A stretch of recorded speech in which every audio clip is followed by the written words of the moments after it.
السلام عليكم ورحمة الله وبركاته. جمهورنا الحبيب، عدنا إليكم من قناتكم قناة خط الدفاع.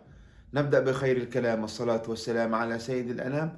اللهم صل وسلم وبارك على سيدنا محمد، طب القلوب ودوائها وعافية الأبدان وشفائها. العناوين: الأهلي ينهي استعداده لسايتل ساوندز، إقبال كبير من المغاربة على المباراة، لا تقلقوا. زين الدين زيدان يشيد بروح الفانلة الحمراء. كهربا كهرب نفوخ مرتضى وهزازي الرؤوس. لجنة الانضباط لكرة الطائرة عملت اللازم.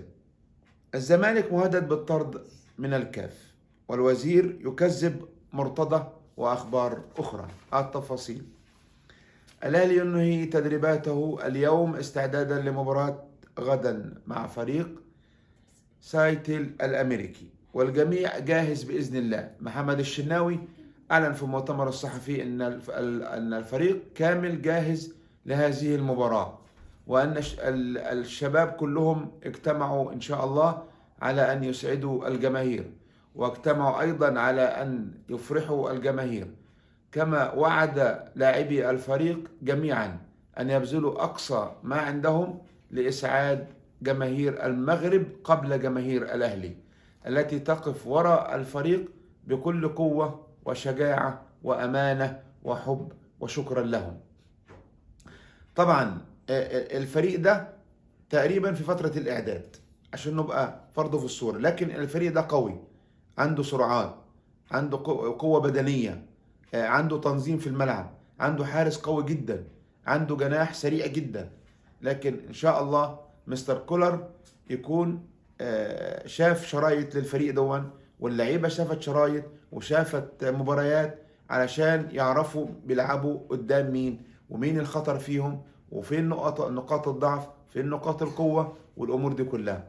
إن شاء الله الفوز يكون حليف الأهلي بإذن الله تعالى. إن شاء الله تكون النتيجة لصالحنا غدا بإذن الله. نتمنى الفوز ونتمنى النتيجة تكون لصالح النادي الأهلي، وأن نقابل الملكي ريال مدريد في دور النصف النهائي بإذن الله تعالى. على فكرة، الأهلي لو وصل وقابل ريال مدريد ما تستصعبوش حاجة، ما فيش حاجة مستحيل. ممكن الأهلي يكسب، إيه المشكلة؟ ممكن الأهلي يكسب ريال مدريد، ما فيهاش أدنى مشكلة.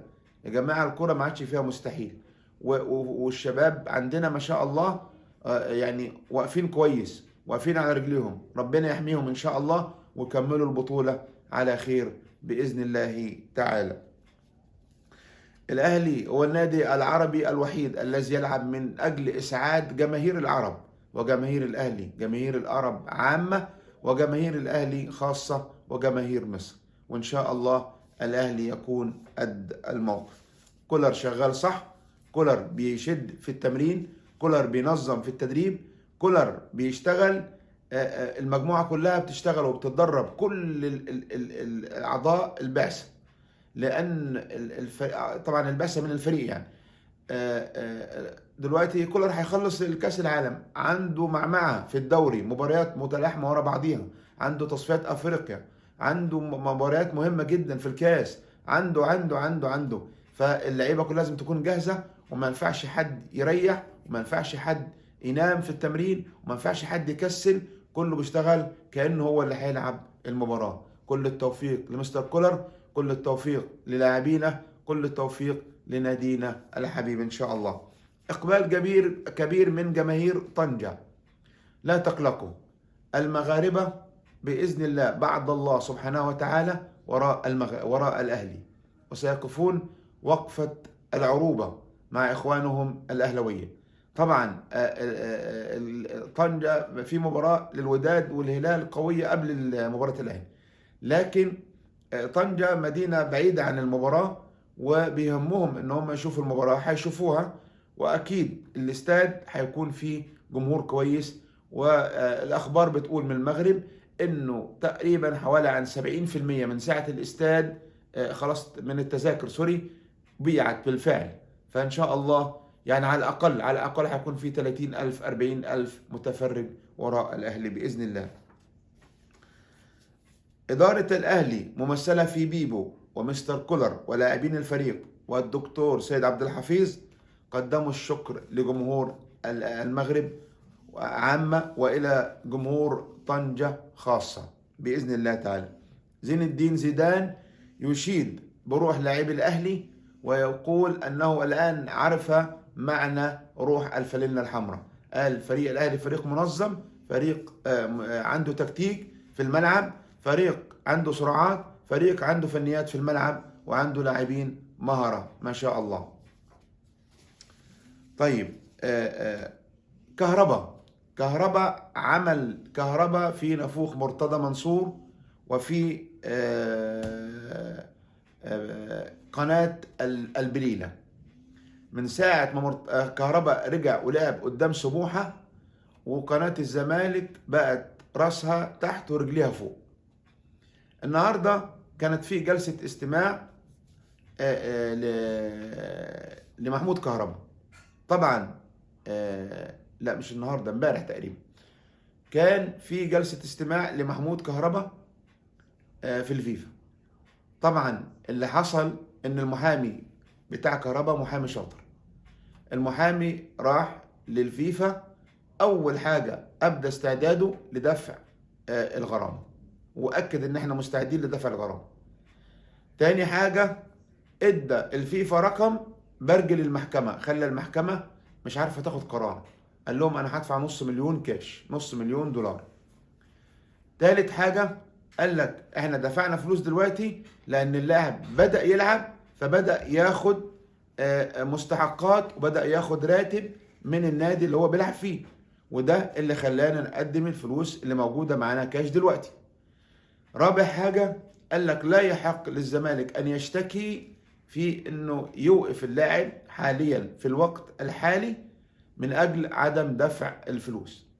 ليه؟ لان القضية متضامنة مع الفريق البرتغالي، فبالتالي الفريق البرتغالي عليه عقوبة ايقاف القيد ل3 فترات. ال3 فترات دول هيخلصوا تقريبا في شهر 9 اللي جاي. اخر حاجة بعد شهر 9 من حق الزمالك انه يروح يشتكي على النادي وعلى محمود كهربا. لكن طالما في عقوبة صادرة ما يقدرش الاتحاد الدولي يصدر عقوبة جديدة والعقوبة القديمة لسه ما خلصتش. لذلك المحامي بتاع كهربا كان شغال صح. دلوقتي كهربا مش هيقف، ولو وقف كهربا المحامي هيعمل استئناف، هتاخد لها 4-5 شهور، هيكون الموسم عدى بإذن الله، هتكون بطولة أفريقيا خلصت، تصفيات أفريقيا، وهيكون محمود كهربا لعب جميع المباريات اللي الأهلي محتاجه فيها. لكن الزمالك كان رايح عشان حاجة واحدة بس، أهم حاجة مش الفلوس، أهم حاجة إن يوقف محمود كهربا وما يلعبش وما يكملش في كأس العالم. ظلم بين، ظلم قاتل أمام العالم كله. لكن إن شاء الله ربنا هينصر محمود كهربا بإذن الله لأنه اتظلم. معاه محامي قوي وفاهم وعارف بيعمل إيه، والراجل قدم مستندات، ما تكلمش كده من هوا، قدم مستندات بالرواتب اللي قبضها كهربا من ساعة ما لعب، بالمبالغ اللي قبضها كهربا، وقال احنا مستعدين ندفع ومقرين بالغرامة. لكن منين هندفع إذا ما كانش فيه فلوس؟ فاحنا عاوزين نستمر في اللعب عشان يدخل راتب للاعب، وهدفع نص المبلغ اللي هو المستحق عليه 500,000 والباقي يقسط عليا على المدى البعيد. الفيفا دلوقتي هترد خلال أيام قريبة إن شاء الله، هنشوف الموضوع ده، لأنه بصراحة محدش عارف في محمود كهربا لا القانون ولا المبلغ ولا الوضع إيه، كله بيقول أي كلام في أي كلام. لكن الأخبار من المحامي إن كهربا مش هتوقف، ولو طلع قرار بالإيقاف هيستأنف، فمباشرة هيتشال الإيقاف ويكمل لغاية لما يكمل استئنافه وأوراقه ومستنداته.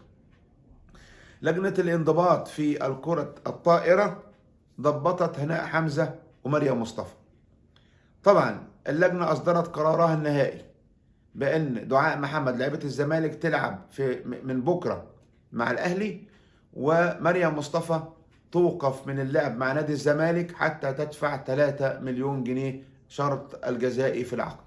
بدون ذلك لن تلعب مريم مصطفى لو عملت ايه. هي دلوقتي خدت على قفاها هي وهناء حمزة. خليكم ماشيين ورا مرتضى منصور. الاهلي خد حقه وخد شرط جزائه ولم يتجنى على اللاعبة. اللاعبة هي التي تجنت على نفسها وضيعت نفسها من نادي القيم والمبادئ إلى نادي الخربطة. الزمالك مهدد بالطرد من الكاف. ليه؟ لأن اتحاد الكرة أعلن أنه لن يسجل لاعبي الزمالك قبل سداد مديونية الزمالك. قبل كده اتحاد الكرة أرسل للكاف إنه الزمالك مش عليه فلوس، وإنه هو هيلعب في دوري الأبطال هو والأهلي وبيراميدز وفيوتشر في الكونفدرالية. طبعا لما طلعت المواقف الأخيرة من اتحاد الكرة بعد الإهانات اللي وجهها مرتضى منصور لجمال علام ورفاقه، طبعا الكاف شعر بالموقف ولمس الموضوع وما يقدروش ينكروا دلوقتي الاتحاد المصري. فاحتمال كبير جدا الكاف يأخذ مواقف متشددة قدام الاتحاد المصري. ادي اللي انتوا خدتوه من مرتضى، ادي اللي انتوا خدتوه من الطبطبة، ادي اللي انتوا خدتوه من مساندة نادي الزمالك بالباطل وليس بالحق. يا ريتكم بتساندوه على حق، يا ريتكم بتساندوه بواقع، ساندتوه بالتزوير انتوا والعطار كبير مزوري مصر. وادي النتيجة ان الاتحاد الافريقي ممكن ياخد جزاء ضد الاتحاد المصري وطرد الزمالك من الاتحاد الافريقي. لكن امتى ده هيتحرك؟ لو فرقة من المجموعة اللي فيها الزمالك قررت انها تشتكي على الزمالك. اذا لم تشتكي اي فرقة من المريخ او مثلا الترجي او الفرقة التانية، فالزمالك ممكن يكمل عادي وتمشي الامور بدون مشاكل. شالوا ألدو حطوا شاهين، ألدو قال ما انتوش لاعبين. طيب ايه اللي حصل؟ قال لك أسامة نبيه عامل مشاكل مع فيريرا. قال لك شيل أسامة نبيه. شالوا أسامة نبيه وخلوا فيريرا منفردا. النتائج سائد. قال لك خلاص يبقى احنا نجيب فيريرا مرة تاني، نجيب أسامة نبيه. سوري، جابوا أسامة نبيه، لعب المباراة قدام فيوتشر، عمل مباراة حلوة وكسب. قال لك انا مستعد يعني ترجعوا فيريرا تاني وانا اكون مساعد ليه. قالوا نرجع فيريرا علشان ايه؟ الشرط الجزائي بتاع فيريرا مش هنقدر ندفعه، يبقى نضحك عليه ونقول له اسامه نبيه عاوز يجي وعاوز يكمل معاك وخلينا نراضيكم انتوا الاثنين على بعضيكم ونمشي. رجع فيريرا قال لهم لا، انا عاوز المساعدين بتوعي، انا مش عاوز اسامه نبيه. ايه النادي ده؟ ايه الخربطه دي؟ ايه الاستهتار ده؟ ايه الاداره دي؟ شوف انتوا فين واحنا فين. الوزير اشرف صبحي يكذب مرتضى منصور بعد ما اثار مرتضى منصور يعني ازعاج الوزاره. بس طبعا ايه بيكذبوا على يعني على المتغطي كده. انا هسيب فيديو في اخر الفيديو ده اسمعوه للوزير هو بيقول ايه. مش صريح، بيتكلم انه لازم اللي بيدير هو يتحمل المسؤوليه والوزير ملوش علاقه. اللي له علاقه اللي بيدير النادي او اللي بيدير الاداره او اللي بيدير شغله او الى اخره. طب ما تتكلم على طول يا سياده الوزير، ما بتقولش ليه انه مرتضى منصور هو اللي عامل مشكله؟ لا، ما جابش برضه سيره، اتكلم على المتغطي. طب ليه؟ انا مش عارف. واعلن انه اي مشكله بيتدخل فيها بيحلها، اي مشكله بيتدخل فيها بيحلها. يعني لو اتدخل مشكله في الزمالك بيحلها. انا هسيب الفيديو وهتسمعوه. الاعلام المصري بيقول ايه يا سيدي؟ بيقول لك ان برونو سافيو في مشاكل بينه وبين كولر، وانه المشاكل ليس فنيه وانما مشاكل تأديبيه لسافيو. طب جابوا الكلام ده منين؟ مش عارف. طب امتى عرفوا؟ مش عارف. طب مين بلغهم؟ مش عارف. طب الفضايح اللي على الملأ اللي بتحصل في قناة الزمالك واللي بتحصل في اتحاد الكورة واعتداءات مرتضى منصور والبلطجية بتوعه على اتحاد الكورة وعلى جمال علام والشتائم والبذاءات وإمام عاشور والمشاكل اللي بينهم دي كلها، مفيش حد من الإعلام، لا سيف زاهر، لا إبراهيم فايق، لا إسلام صادق، لا مدحت باروكة، لا أي حد. مفيش حد بيتكلم عن هزاز الرؤوس أبدا، مفيش حد. سافيو طلع بره القايمة، ده سافيو عاوز يمشي. سافيو طلع بره القائمة، ده كولر عاوز يمشيه. سافيو طلع بره القائمة، يعني كله بس على أسد علي وفي الحروبة نعامة. مع مرتضى نعامة، أما مع الأهلي بيستأسدوا الإعلام ما شاء الله. ليه؟ لأنه شايفين إدارة الأهلي إدارة محترمة، لا بتطلع تعلق ولا بترد ولا حطهم في دماغهم ولا بص لهم أصلا ولا عامل لهم حساب. هم في مزبلة التاريخ كلهم. الإعلام الرياضي الموجود دلوقتي كله إلى مزبلة التاريخ. ناديين في مصر كبار هم الفشل فيهم كامل الدسم، نادي الزمالك ونادي الإسماعيلي ولاد العم. شوف ده فين وشوف ده فين، وده بسبب إدارته وده بسبب إدارته. قناة القاهرة والناس ترفع قضية على مرتضى منصور لإهانته للقناة ولرموز القناة والأستاذ خيري رمضان، بعد الفيديو اللي طلعه الأستاذ خيري رمضان بالرد على هذا الزلنطحي. مرتضى منصور هدد القناة وشتم القناة وسب صاحب القناة ورئيس القناة وإدارة القناة، والإدارة هترفع قضية عليه وإن شاء الله مسيره إلى السجن. الجميع يحتفي بالخطيب، الجميع، الفيفا يحتفي بالخطيب، المغرب تحتفي بالخطيب، أسطورة اللعب، أسطورة الرياضة، أسطورة الأدب، أسطورة الأخلاق. الفيفا والمغرب وفوزي الأقجع وفاطمة سمورة والجميع سفراء الدول العربية، سفراء الدول العربية الأردن والسعودية كلهم اجتمعوا مع الخطيب لكي يلتقطوا صورة تذكارية. هذا هو الخطيب، هذا هو محمود الخطيب، هذا هو بيبو، هذا هو أسطورة الأهلي، أسطورة الأدب، أسطورة الأخلاق، أسطورة الرياضة. إلى هنا انتهينا من هذا الفيديو. سأترك لكم فيديو الدكتور أشرف صبحي في الحوار اللي طلعه للصحفيين. شكرا ودمتم وإلى أن نلقاكم في أمان الله.